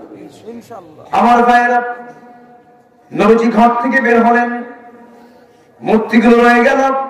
ঘর থেকে বের হয়ে নিজের ঘরের দিকে রওনা দিলেন। মেরাজ হয়েছে আমার নবীজি, নামাজটা পড়তেছেন, কিন্তু ভিতরে সবকিছু রয়েছে। বুকের ভিতরে যাতনাটা, বুকের ভিতরে বেদনাটা। নবীজি পারতেছেন না, শেষ পর্যন্ত মক্কার মাটিতেও টিকতে পারলেন না। আমার নবীর বিরুদ্ধে হত্যার হুলিয়া পর্যন্ত জারি হয়ে গেল। যেখানেই পাও দুনিয়া থেকে তারা চিরতরে বিদায় করে দাও। আমার নবীজির আগে কিছু সংখ্যক সাহাবী হিজরত করলেন, আবিসিনিয়ার দিকে চলে গেলেন। আমার নবীজি টিকতে পারলেন না। ঘর থেকে রাতের বেলা না দিনের বেলা বের হলেন। রাতের বেলা অন্ধকারে হারে বিশ্ব নবী, যার চেহারার দিকে তাকালে কোন শত্রু তার দিকে তাকায়া শত্রুতামি করতে তারা ভয় পেত। আমার নবীজির এত সুন্দর মায়াবী চেহারা, এমন সুন্দর মার্জিত ব্যবহারের মানুষটাকে ঘর থেকে বের শুধু করে দেওয়া নয়, হত্যার হুলিয়া যখন জারি করা হলো, নবীজি রাতের আধারে ঘর থেকে বের হন। আলীকে ডাক দিয়ে বলছেন, আলী শোনো, ঘর থেকে বের হচ্ছে আমি ঠিক, কিন্তু আমি তোমাকে আমার ঘরে রেখে যাচ্ছি এজন্য ওই কাফের আমার কাছে কিছু টাকা পয়সা রেখে গেছে, আমি তো দিতে পারলাম না। আমি যাওয়ার পরে সবগুলো সব বলে দিলাম, সবার হাতে হাতে দিয়ে দিবা। শত্রুরা তাকে মারার পরিকল্পনা করে, আর আমার নবী তাদের হাতে টাকাগুলো ফেরত দেওয়ার চিন্তা করে। একটু আস্তে কর সুবহানাল্লাহ। কি মানুষ! এই একটা বক্তব্য শুনে ইতালির এক নাস্তিক কালিমা পড়ে মুসলমান হয়ে গেছে। একটা লাইন! কি মানুষ এটা! যে মক্কার মানুষ ওই ব্যক্তিকে হত্যার পরিকল্পনা করে, আর মুহাম্মদ বিন আব্দুল্লাহ তাদের হাতে সম্পদ ফেরতের চিন্তা করে। কি কথা কি বোঝা যায়? প্রত্যেক পয়গম্বরকে আল্লাহ পাক তিনটা গুণ দিয়েছেন। কয়টা গুণ? এক নম্বর হলো ওহী। এক নম্বর কি? ওহী। নাম্বার 2 হলো মুআজিজা। নাম্বার 2 কি? মুআজিজা। নাম্বার 3 হচ্ছে হুসনে খুলক, উত্তম সুন্দর চরিত্র। আল্লাহু আকবার। আল্লাহু আকবার। কোন নবী চরিত্রহীন ছিলেন না, সবার ভিতরে ছিল ফার্স্ট ক্লাস চরিত্র। জোরে বলি সুবহানাল্লাহ। আমার নবীজি ঘর থেকে বের হচ্ছেন অসহায়, একা। নবীজি ঘর থেকে বের হলেন। বের হয়ে নবীজি 53 বছর চলে গেছে। কত বছর? 53 বছর তিনি মক্কাকে সাথে নিয়ে তিনি বড় হয়েছেন। কাবা দেখে দেখে তিনি বড় হয়েছেন। কাবার দিকে বারবার তাকান, আর পদ্মা নদীর মতো দুই কোনা বেয়ে বেয়ে টপ টপ করে পানি গড়ে। শুধু পানি গড়তেছে, নবীজি কাঁদতেছেন, দাড়িগুলো ভিজে যায়।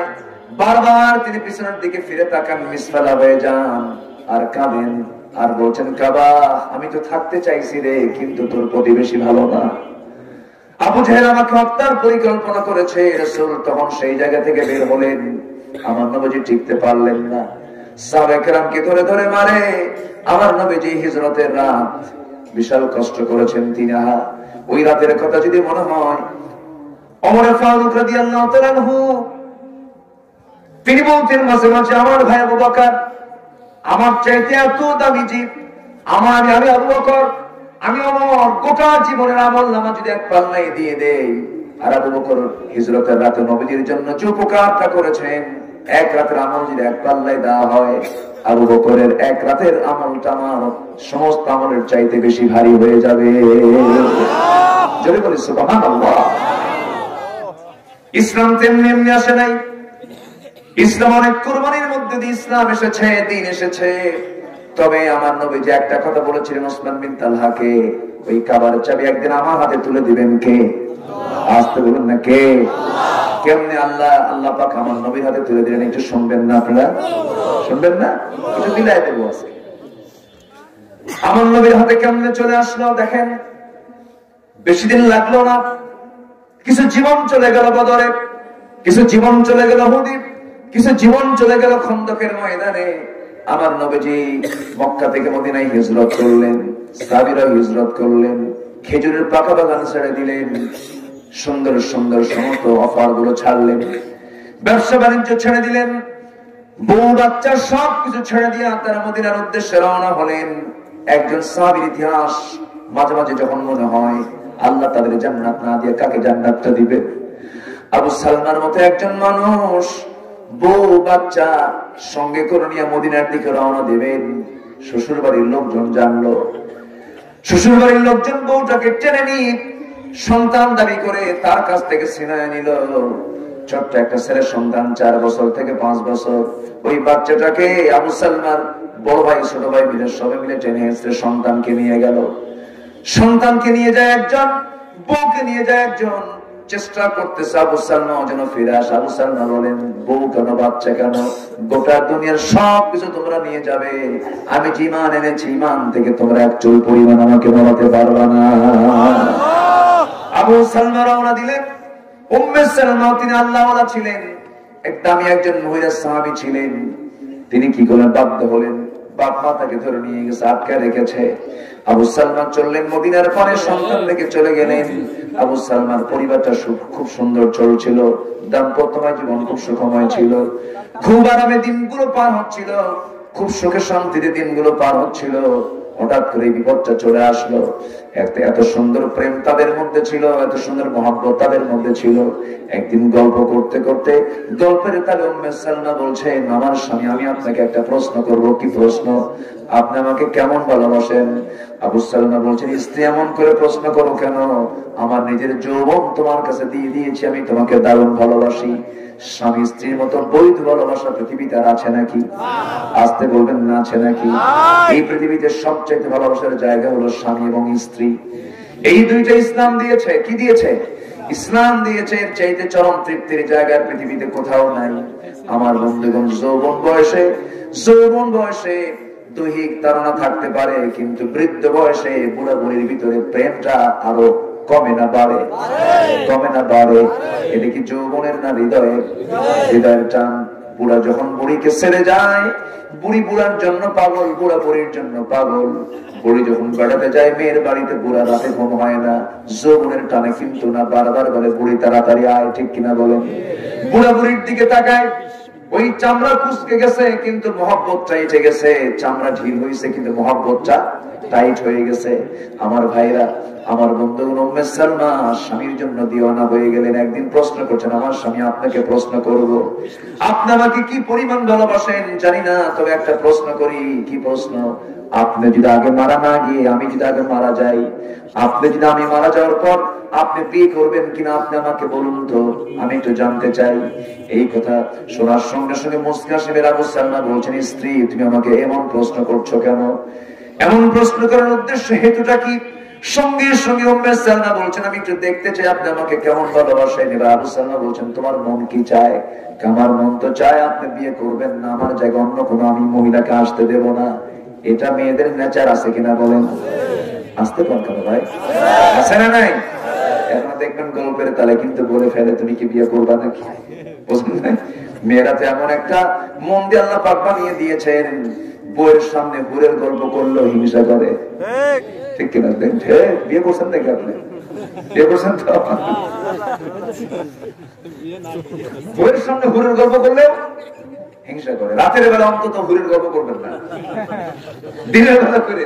রাতের বেলা গল্প করে যদি হুরের গল্প করে শুয়ে পড়েন, তাহলে বলবে তুমি হুর নিয়ে শুয়ে তোকে আমার কাছে আসবে না। কি কথা বলছেন? মেয়েদের নেচার। আমার ভাইরা, আবু সালমা বলছেন, স্ত্রী, এমনটাই যদি তোমার হয়ে থাকি, যাও, আমি তোমার কাছে ওয়াদা করলাম, দুনিয়ার জীবনতে এমন কোন জীবন নাই, তো ধৈর্য ধরলাম, কি হবে? যাও, এমনটা যদি হয়, আমার আগে তোমার যদি মরণ হয়ে যায়, সন্তান নেই, ধৈর্য ধরে আমি থাকবো, জীবনে আর বিয়ে করবো না, যাও। কিন্তু আমি তোমার ক্ষেত্রে এমনটা দোয়া করবো না, আমি তোমার ক্ষেত্রে আমি তার উল্টা দোয়া করবো। আমার কাছে এটা উত্তম মনে হয়, কারণ ঈমান রক্ষার জন্য বিয়ের দরকার আছে না নাই? এবার তিনি বললেন, শোনো, আমি তোমার জন্য দোয়া করি, যদি এমনটা হয় তোমার আগে যদি আমার মরণ হয়ে যায়, তুমি যদি বিধবা হয়ে যাও, আল্লাহ জানো আমার চেয়ে উত্তম কোন স্বামী আল্লাহ পাক তোমাকে জুটাইয়া দেন। স্বামীর দোয়া কবুল করে নিয়েছেন কে? আসতে বলবেন না কে? আল্লাহ দোয়া কবুল করেন। শুধু সময়ের ব্যবধান।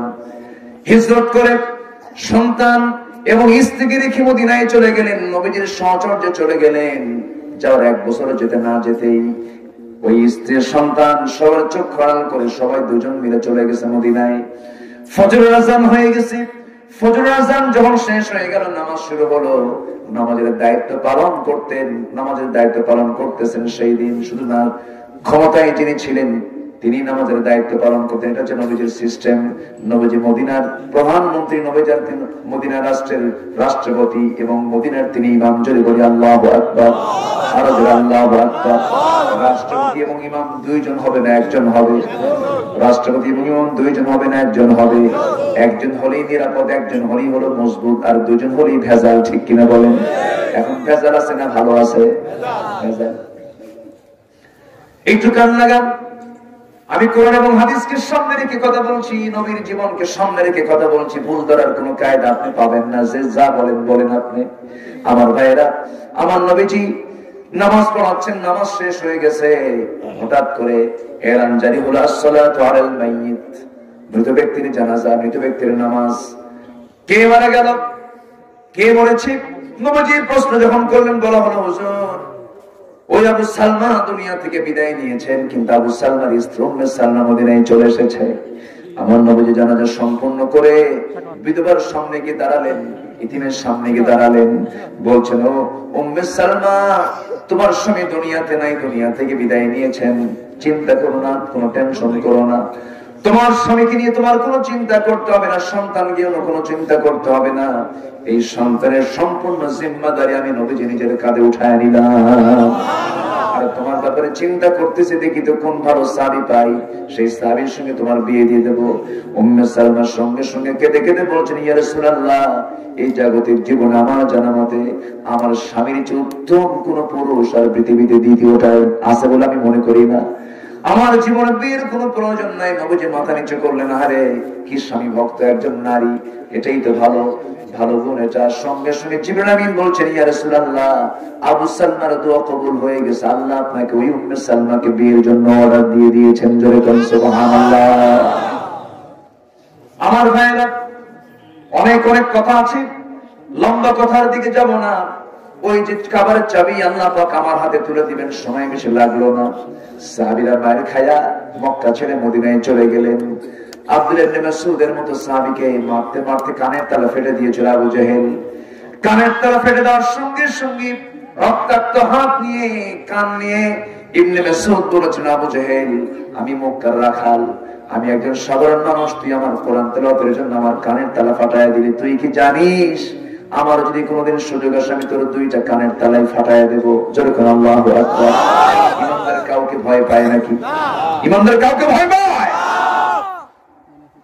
এই কথা বলার সঙ্গে সঙ্গে আবু জেহেলের ভিতরে আতঙ্ক সৃষ্টি হয়ে গেল। নবীর কাছে এসে বললেন, ইয়া রাসূলুল্লাহ, দেখুন আমি আল্লাহর কালাম তেলাওয়াত করেছি, আবু জেহেল আমার কানটা ফাটায় দিয়েছে, রক্তাক্ত করে দিয়েছে।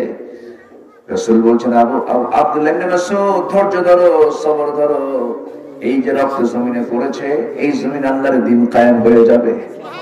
এই কথা শোনার পরে রাসূল বলছেন, আব্দুল্লাহ রে, ও আব্দুল্লাহ, চিন্তা করো না, চিন্তা করো না, তুমি কি চিন্তা করো? ইবনে মাসউদ বলছেন, হুজুর, আমি আবু জেহেলকে একটা চ্যালেঞ্জ দিয়ে এসেছি। কি চ্যালেঞ্জ? আমারও যদি কোনোদিন সুযোগ আসে আমি তোর দুইটা কান ফাটায় দেবো, আমি তোর অবশ্যই এটার বদলা নিয়ে নেব। আমার নবীজি হাতটা উঁচু করে আকাশের মালিককে জানিয়ে দিচ্ছেন, আল্লাহ, ইবনে মাসউদের নেক মাকসুদকে তুমি আল্লাহ কবুল আর মঞ্জুর করে না। বলি আল্লাহু আকবার। কি জুলুমগুলো করছে মক্কার মানুষ। আমার নবীজি মদিনায় চলে আসলেন 1 বছর। কয় বছর? 1 বছরে যেতে না যেতে আবু জেহেল খেপে গেল, রেগে গেল।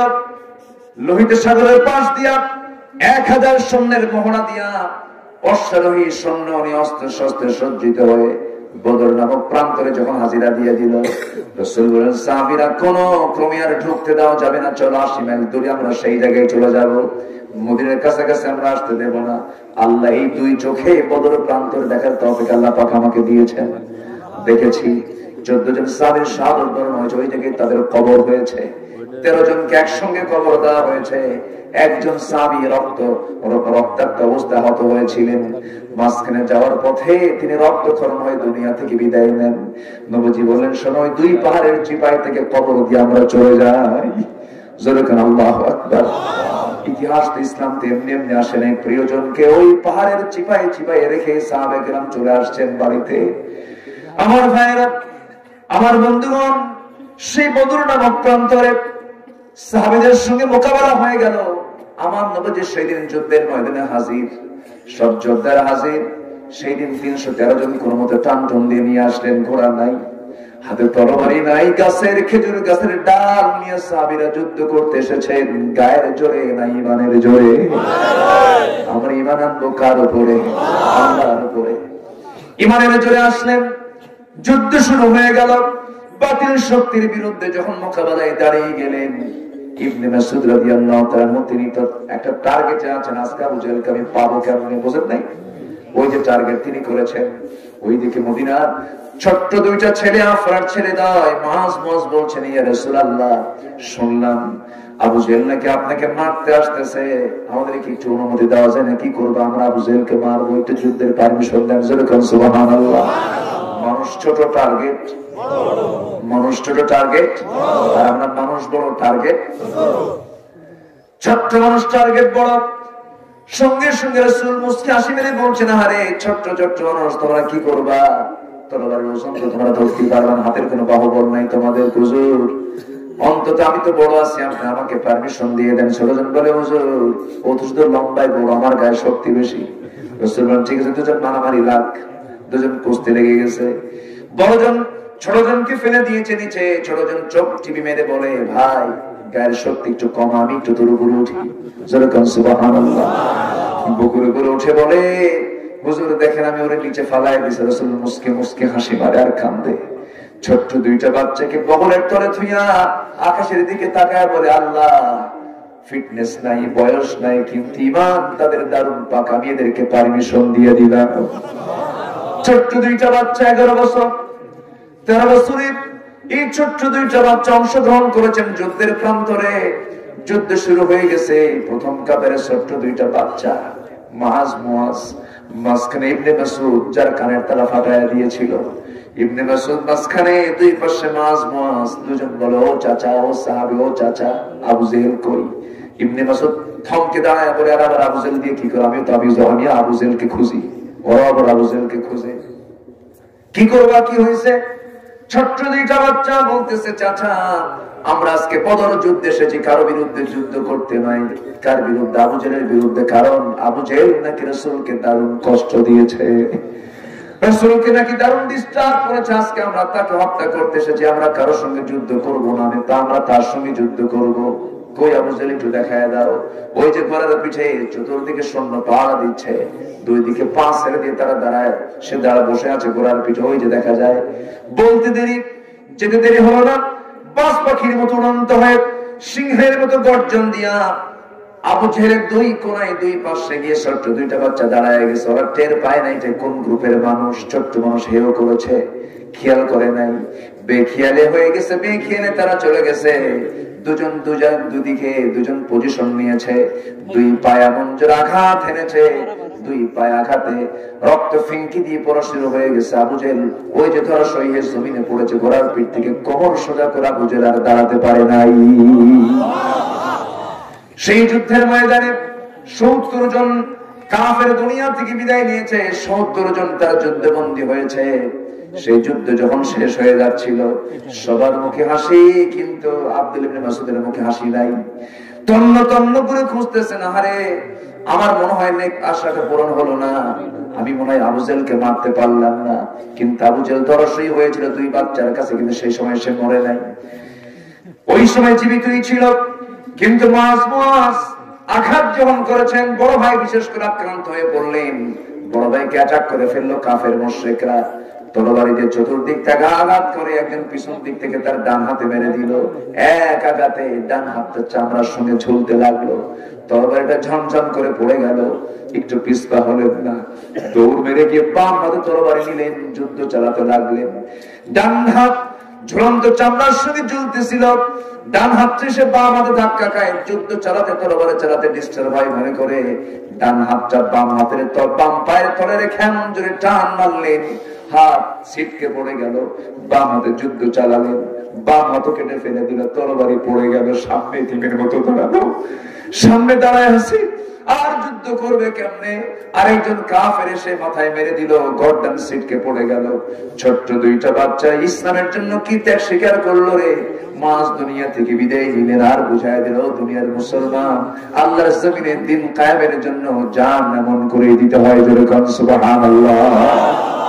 আমার ভাইরা, আবু জেহেলকে তন্ন তন্ন করে ইবনে মাসউদ খোঁজেন, সামনে দাঁড়ানো। সামনে যখন পেয়ে গেলেন, আবু জেহেল রক্ত মাখা চেহারা নিয়ে বসে শুয়ে আছে, চিত হয়ে পড়ে আছে, চুলে রক্ত, দাড়িতে রক্ত, তার মুখে দাড়িও ছিল, লম্বা লম্বা কাপড় পরেছে। আবু জেহেল ওই দেশের জাতীয় পোশাক হলো লম্বা কাপড় চুপড় পরা।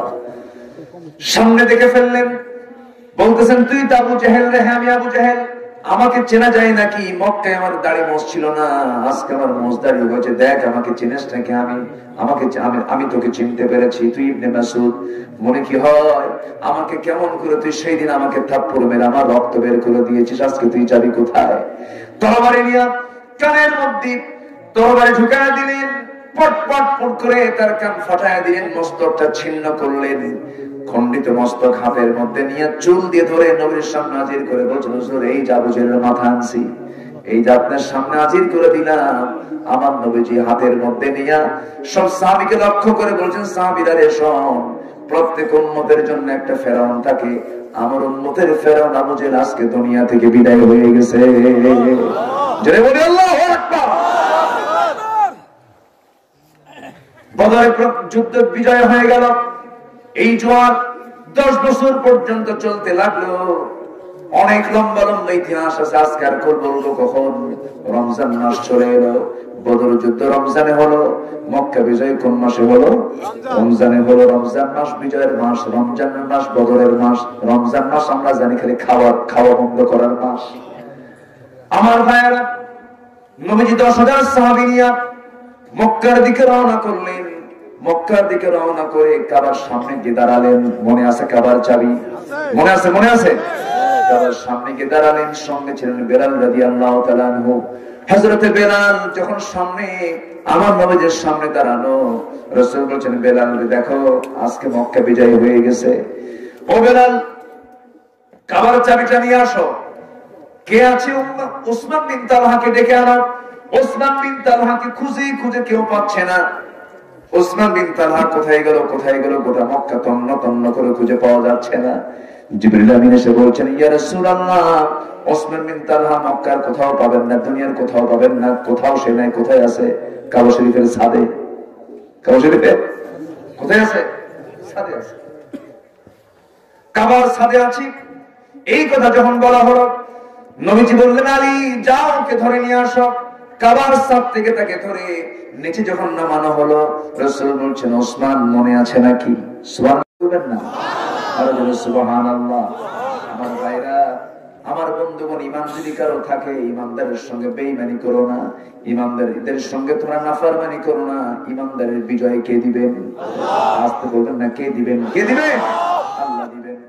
আমার ভাইরা, আমার নবীজি এই প্রিয় সাহাবী হযরত বেলাল খুব খুশি হলেন সেই দিন। এবার উন্মুক্ত মঞ্চে দাঁড়ায় তিনি আযান দিচ্ছেন, প্রাণ ভরে তিনি আগের স্মৃতিচারণ করছেন।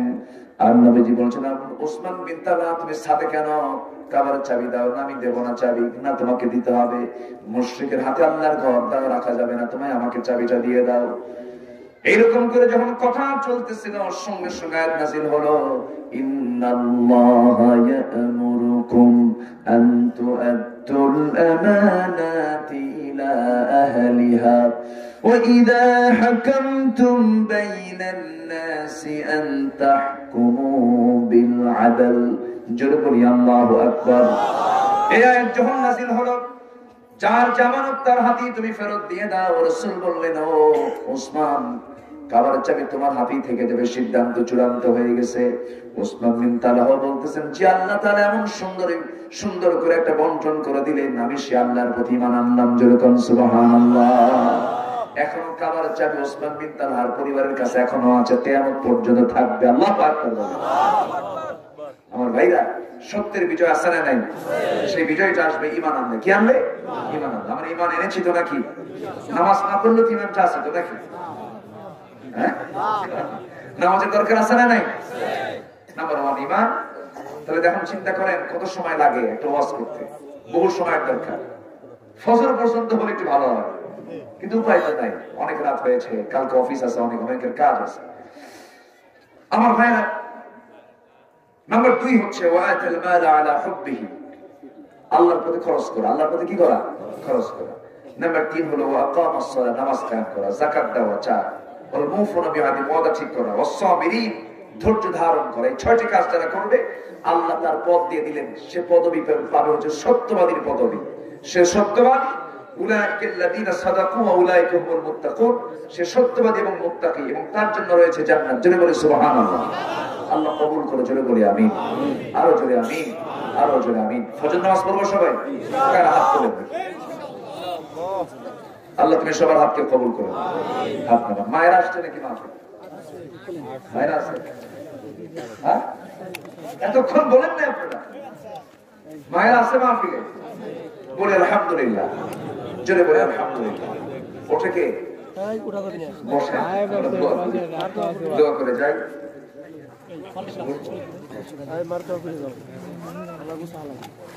আচ্ছা একটু বসেন, একটু বসেন না, বসেন বসেন। হ্যাঁ আলহামদুলিল্লাহ, দোয়া করি আমরা। অনেক রাত হয়েছে, ঠান্ডার মধ্যে বসে আছেন। এই যে বলে চাচা, চাচা ও চাচা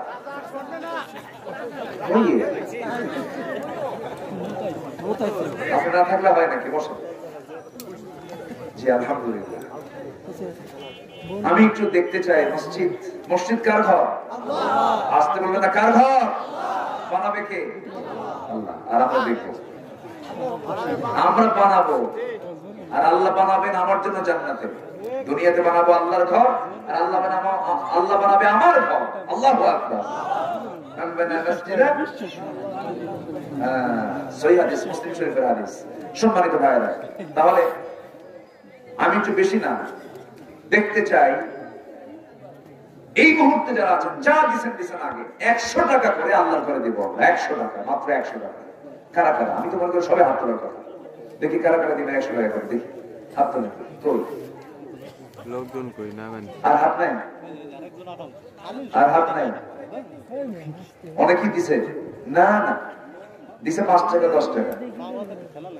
12টার পরে কারা কারা দিবেন 100 টাকা করে? হাত তুলে দেখেন তো 100 টাকা করে। এখন নগদ দিয়ে যাবেন 100 টাকা। আমি দোয়া করবো খাস করে তাদের 100 টাকা করে। সবাই হাত তোলেন না দেখি। হ্যাঁ মোটামুটি 25 জন, 20-25 জন মনে হয় হবে। 100 টাকা করে আল্লাহর ঘরে সবাই দিয়ে যাবেন। আমি তো বেশি হবে না, যে যা করেন আমরা এখানে দিয়ে যাবো। এরপর আমরা দোয়ার দিকে যাবো। জিকির করে সুবহানাল্লাহ আলহামদুলিল্লাহ।